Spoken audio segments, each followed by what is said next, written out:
Olá, pessoal. Espero que vocês estejam bem. Alguns já me conhecem, né? Meu nome é Tamires, sou professora de Geografia, então nós estamos iniciando aí mais uma aulinha de Geografia referente ao capítulo 16 da nossa apostila, tá? Os alunos de Vilar, de Caxias, já me conhecem, já dou aula para o sexto ano de Vilar e de Caxias, né? Mas para quem não me conhece, vou falar novamente, meu nome é Tamires.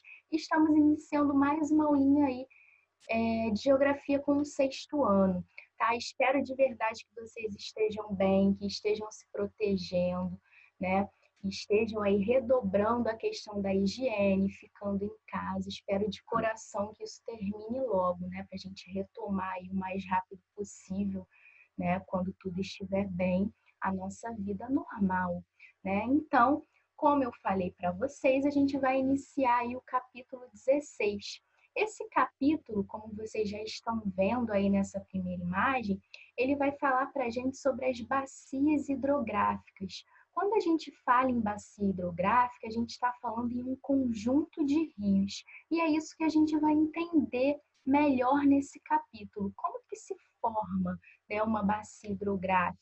E, além disso, quais são as principais bacias hidrográficas que existem no Brasil, que existem no nosso país? A importância delas, né, para o nosso país, para a economia, para a nossa vida, e como que elas são contaminadas, exploradas, tudo isso a gente vai conseguir entender melhor nesse capítulo 16, tá? Então vamos lá, iniciando aí, né? Chamamos de bacia hidrográfica ou bacia de drenagem uma área onde os fluxos de água menores confluem, ou seja, são drenados em direção a um rio principal. Pô, professora, eu não entendi nada. O que que você leu aí? Não entendi mesmo. Então vamos lá, vamos entender, né? Vamos traduzir, vamos conseguir traduzir aí o que que essa frase significa para a gente, o que que ela está passando para a gente.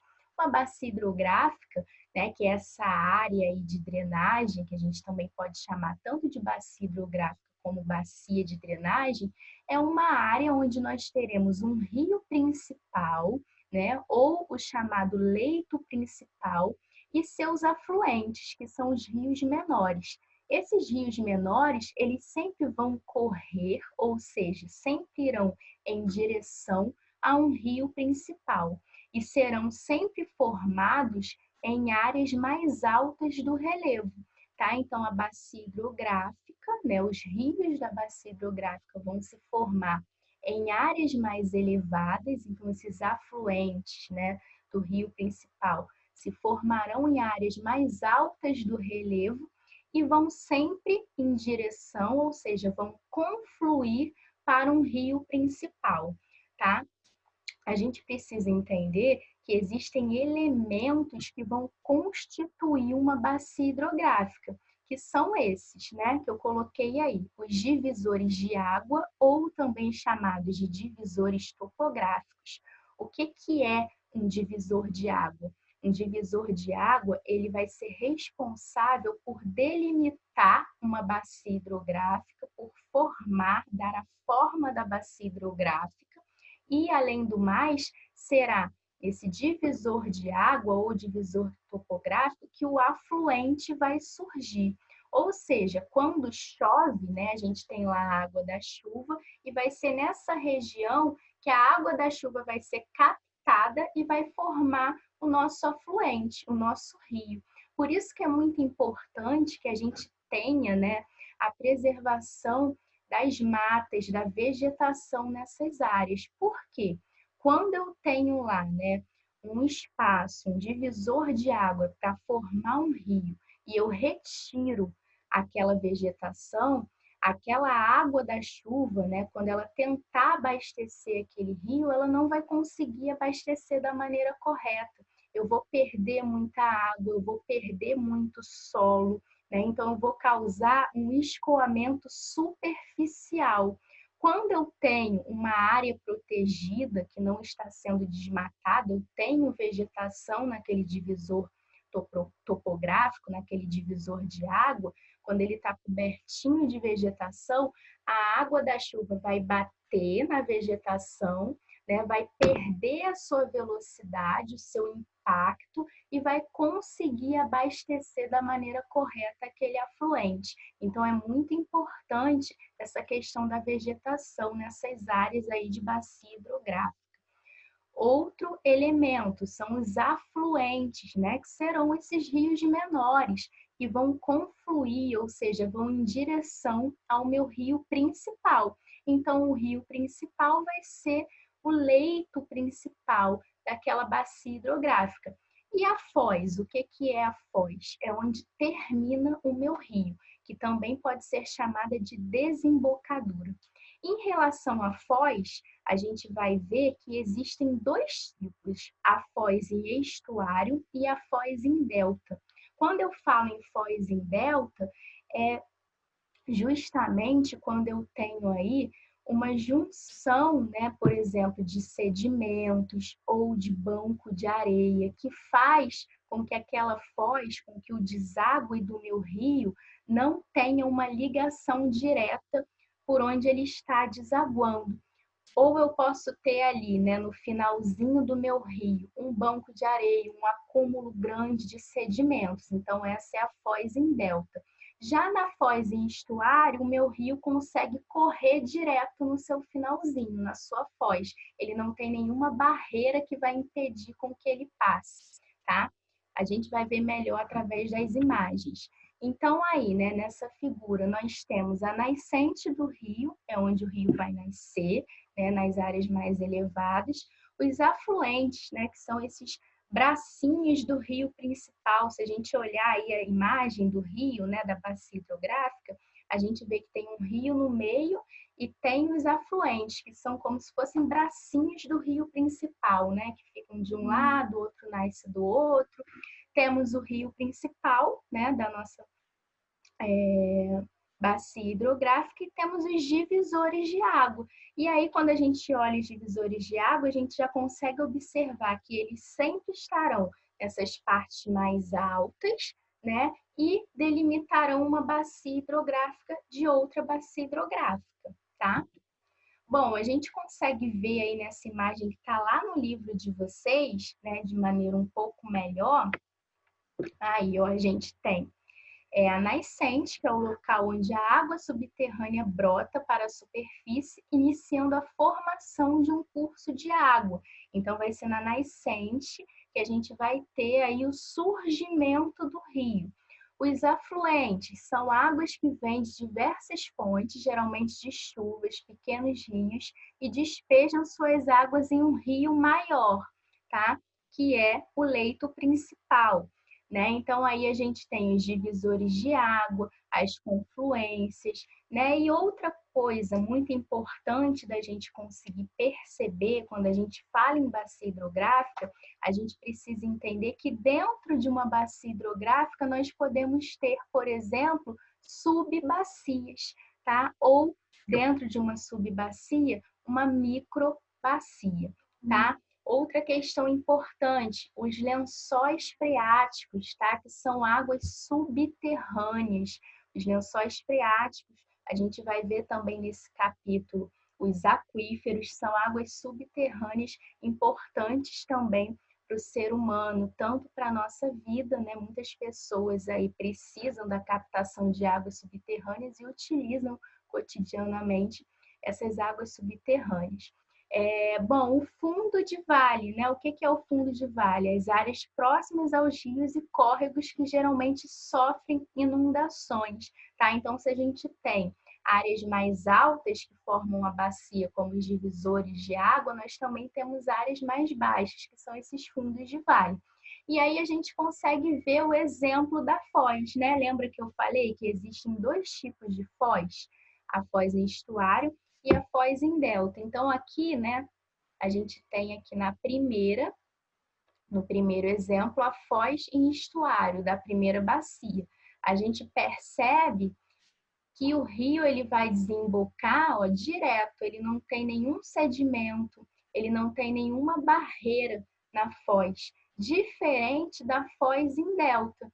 Estão vendo aqui em marronzinho? Esse marronzinho aqui mostra para gente que pode ser um banco de areia ou um acúmulo de sedimento que vai fazer com que essa foz encontre algumas barreiras, né, na hora da água ser, na hora da desembocadura da água, tá? No deságue da água. Então, a gente tem esses dois diferentes tipos de foz. Tá? Então, aí também tem, né, explicando nessa imagem, os divisores de água, que são as linhas divisórias localizadas nas áreas mais elevadas do relevo, no encontro de planos que marcam a mudança de sentido no escoamento das águas da rede hidrográfica. Então, nessa imagem, a gente consegue ver claramente todos os elementos que compõem uma bacia hidrográfica.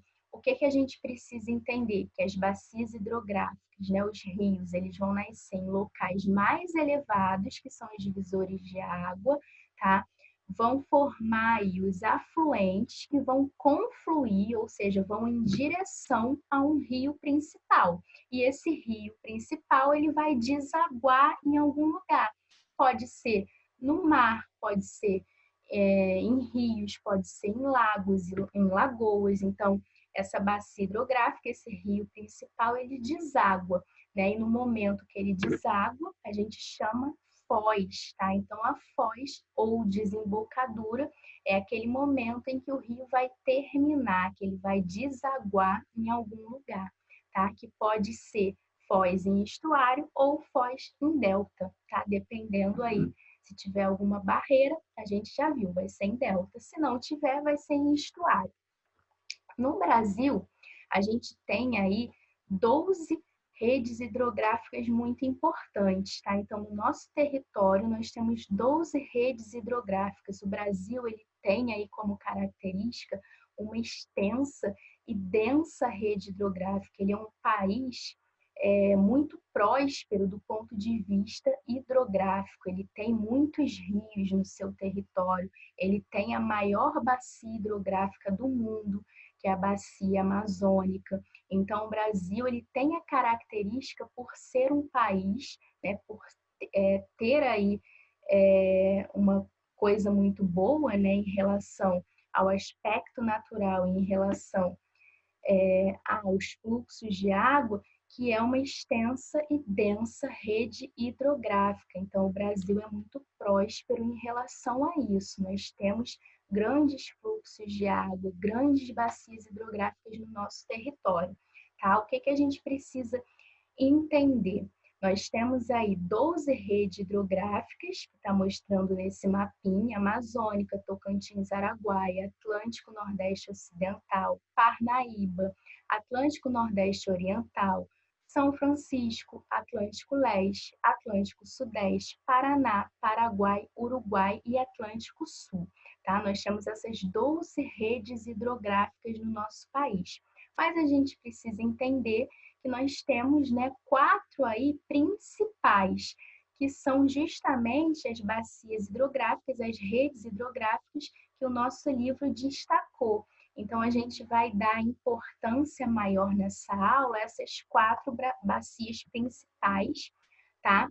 Do nosso, que aparece lá no nosso livro. Então, a gente vai dar uma olhadinha aqui, vou interromper esse compartilhamento, para a gente dar uma olhadinha lá na nossa apostila, que mostra para a gente essas 4, né, principais bacias hidrográficas brasileiras, tá? Então, a primeira que vai aparecer aí para a gente, na nossa apostila, é a bacia hidrográfica amazônica. Eu coloquei aqui para vocês conseguirem identificar a localização, né, onde fica essa bacia hidrográfica amazônica. Ela vai ficar aí no nosso país, vai estar localizada principalmente, tá, na região norte do Brasil. Mas a gente precisa entender que a bacia do Rio Amazonas, ela vai nascer fora do Brasil, ela vai nascer na Cordilheira dos Andes, lá no Peru. Então, essa rede hidrográfica é a maior rede hidrográfica do mundo e ela não pertence somente ao Brasil, tá? Então, ela vai envolver outros países, como o Peru, a Colômbia, a Bolívia, tá? Então, nós temos aí uma rede hidrográfica maior do mundo que faz parte do Brasil, mas também de outros países. Ela tem mais de 7 milhões de quilômetros quadrados, tá? Então, essa rede hidrográfica, né, por conta aí da sua grande projeção, da sua extensão, do seu volume muito grande de água, é a maior rede hidrográfica do mundo e, portanto, muito importante para o nosso país e para os países, né, vizinhos, como a Bolívia, o Peru, a Colômbia, que também recebem águas dessa bacia hidrográfica. Tá? E no Brasil, quais são os estados aí que vão receber água, né, dessa rede hidrográfica, dessa bacia hidrográfica? Por exemplo, Acre, Amazonas, Rondônia, Roraima, tá? Amapá, Mato Grosso, são estados aí que recebem água da bacia amazônica.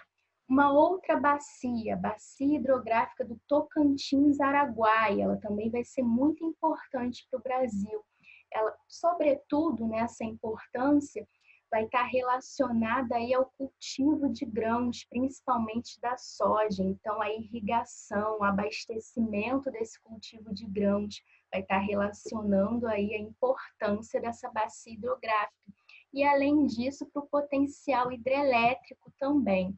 Tá? Então, onde vai nascer? Né? A gente vê aí a localização dela no mapa, né? Coloquei aqui na apostila para vocês conseguirem visualizar a localização dessas bacias hidrográficas, que são as principais do Brasil.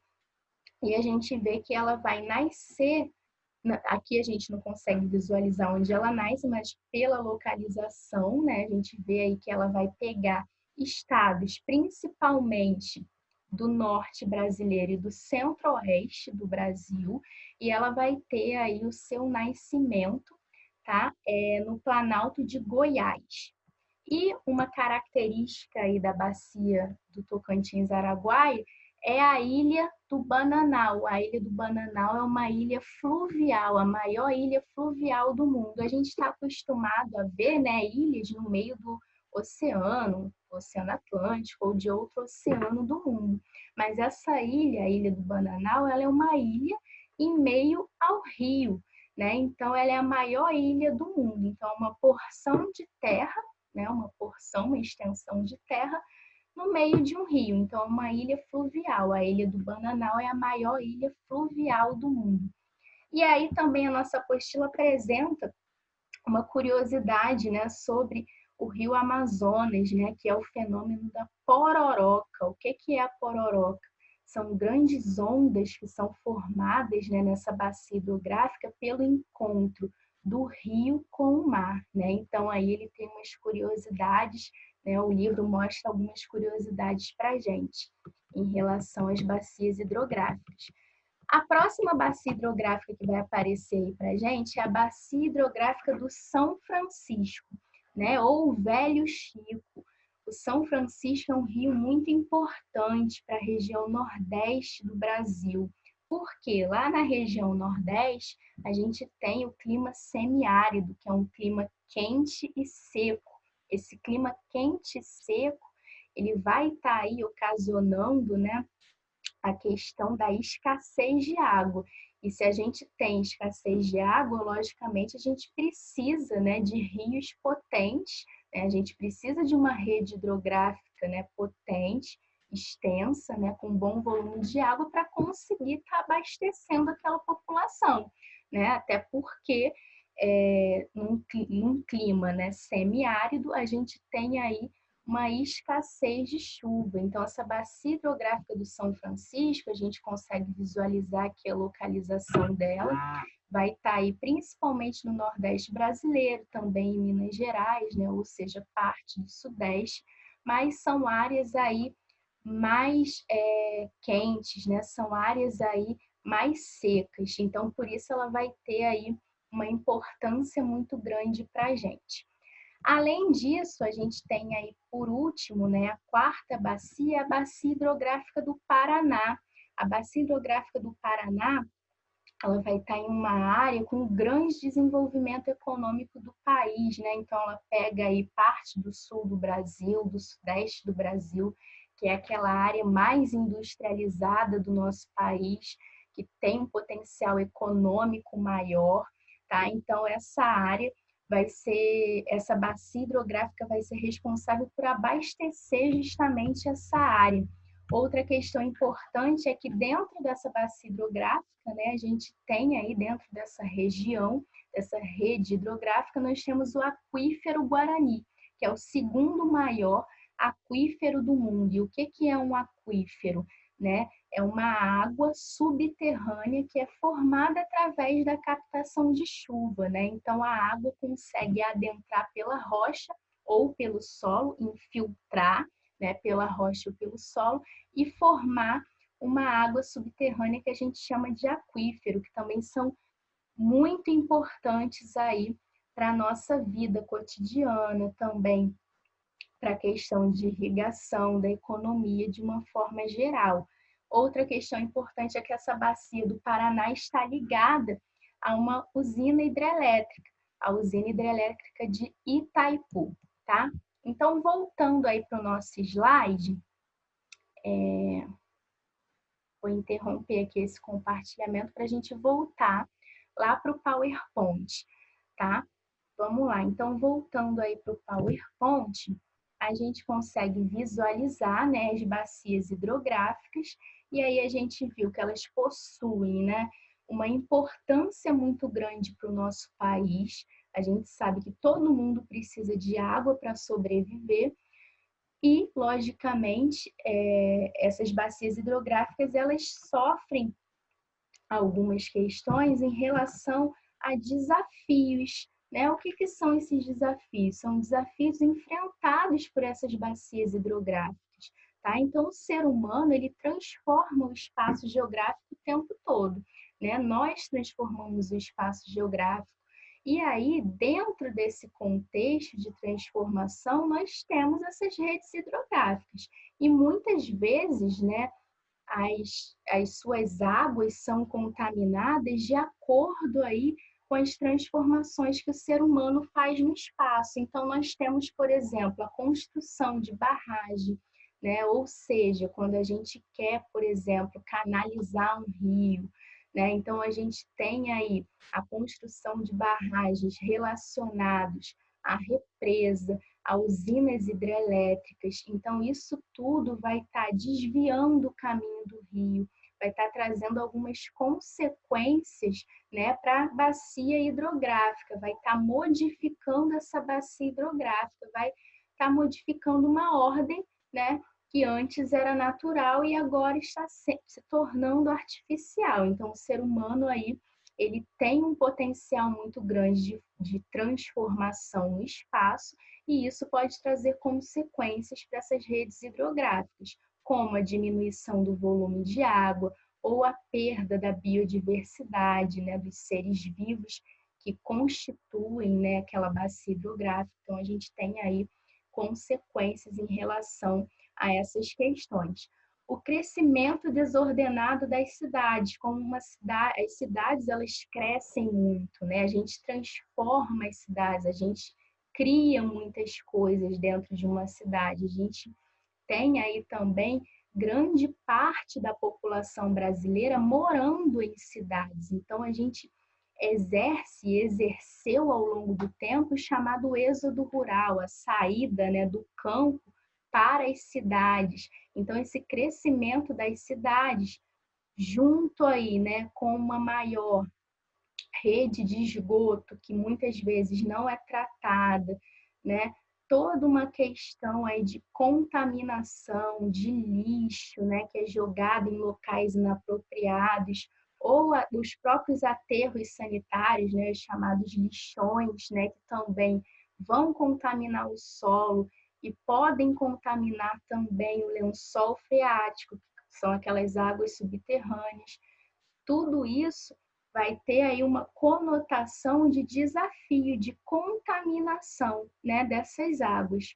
A estruturação de hidrovias. No norte do Brasil, principalmente, nós temos as hidrovias, né? Aqui no Sudeste, a gente não tem tantas hidrovias, a gente tem muitas rodovias, né? Que é por onde os carros passam, mas as hidrovias, né, onde as barcas, os barcos passam, elas precisam aí de um grande caminho, né? Uma estrada, né? Se a gente pensar numa estrada, ela não tem aí uma abertura grande, um grande caminho para poder passar carro, ônibus, caminhão. As hidrovias também precisam desse caminho, né? Desse suporte, desse caminho bem grande, desse caminho largo. Então, muitas vezes o rio, né? Ele é modificado, as margens dos rios são modificadas para conseguir aumentar aí o espaço dessas hidrovias. Então, tudo isso vai se formar, né? Vai formar ao longo do tempo problemas para essas redes hidrográficas, tá? Então, o ser humano, com seu potencial transformador, né? Tem o lado bom? A gente sabe que tem o lado bom, né? Essa transformação que o ser humano faz no mundo facilita a nossa vida, mas também traz consequências para a natureza. Um debate, por exemplo, é a própria transposição do Rio São Francisco, né? A gente falou sobre ele alguns minutos atrás e há um debate sobre isso. Alguns concordam que é preciso, né, transpor, ou seja, mudar o caminho de alguns afluentes do Rio São Francisco para que aquelas áreas mais secas do semiárido, né, do Nordeste brasileiro, do sertão nordestino, sejam abastecidas. Mas a gente sabe também se a gente transpor, se a gente mudar o fluxo, né, o caminho daquele rio, nós estamos aí transformando, né, mexendo na biodiversidade, né, mexendo ali nos seres vivos que vivem daquele rio. Então, uma área seria abastecida e como ficaria aquela outra área que a gente modificaria, né, o caminho do rio. Então, é um debate. Alguns estudiosos, né, são a favor e alguns são contra em relação a essa transposição do Rio São Francisco, porque seria uma mudança artificial do rio. Então, tudo isso são problemas que a gente tem, né, desafios a serem enfrentados pelas bacias hidrográficas do Brasil, tá? E agora falando aí sobre as águas subterrâneas, né? A gente falou um pouquinho sobre elas já, porque apareceu, né, o aquífero Guarani para a gente também tem um outro aquífero muito importante, que a gente vai ver a seguir.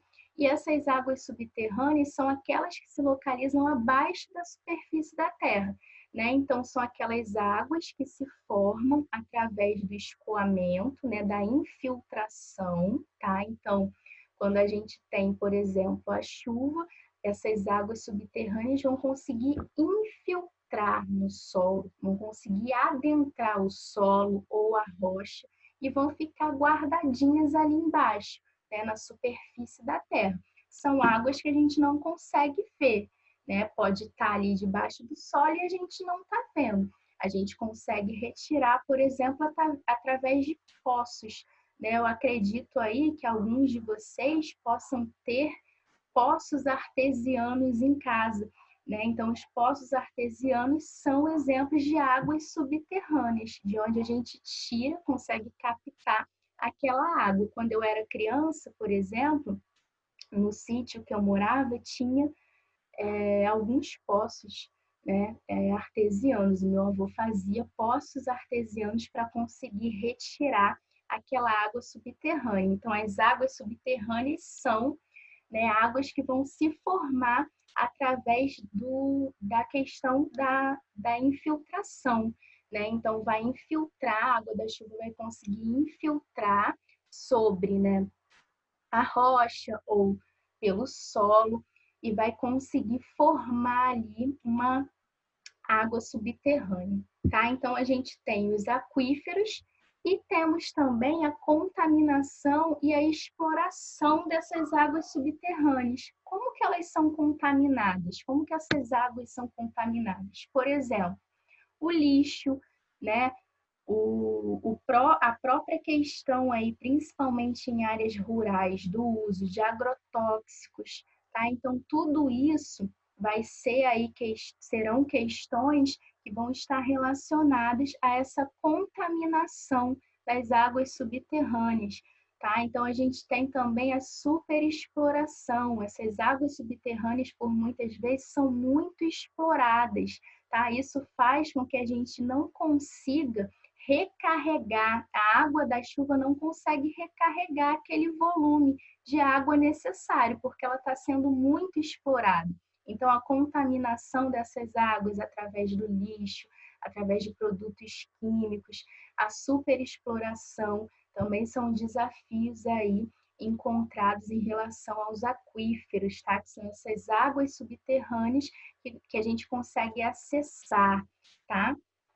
Bom, então aqui a gente tem os principais aquíferos brasileiros, tá? Então, primeiro aí, a extensão superficial do Alter-Chão é menor do que do aquífero Guarani, mas ele tem maior volume de água. Então, a gente tem aqui o Alter do Chão, que fica na região norte do nosso país, né? Esse primeiro aqui de cima, e embaixo nós temos o aquífero Guarani. Se a gente for olhar assim, né, a gente já percebe, não, professora, mas como assim o Alter do Chão é maior do que o aquífero Guarani, né? Ele não é maior, ele tem um maior volume de água. O aquífero Guarani ele é mais extenso, mas o aquífero Áquer do Chão tem um maior volume de água.